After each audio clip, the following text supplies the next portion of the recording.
अस्सलाम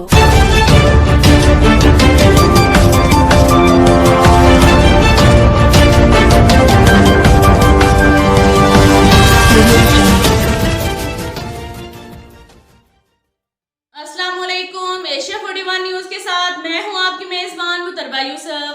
खबर शामिल करते हैं लोधरा से। हमारे ब्यूरो चीफ शाहिद नुनारी के मुताबिक गुज़िश्ता रोज करोड़ी माइनर नहर इलाका थाना सिटी करोड़पक्का से मिलने वाली नाश का मामला। नाश की शिनाख्त मोहम्मद आरिफ के नाम से हुई, जो रेंट पर गाड़ी चलाता था। गुज़िश्ता रोज मकतूल मोहम्मद आरिफ के अगवा का मुकदमा भी थाना धनोट में दर्ज रजिस्टर किया गया था। नाश की शिनाख्त के लिए इश्तहार शोरोगोगा भी जारी किया गया। मकतूल मोहम्मद आरिफ का कातिल तारिक ज़ेरे हिरासत। गाड़ी बरामद। मुलजिम तारिक ने मकतूल आरिफ को नशावर शहद देकर गला दबाकर कत्ल किया और नाश नहर में फेंक दी।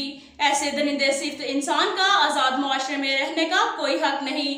मुलजिम को कानून के मुताबिक सख्त से सख्त सजा दिलवाई जाएगी। अब तक के लिए इतना ही काफी है। मिलते हैं अगले बुलेटिन में, हमारे साथ रहिएगा।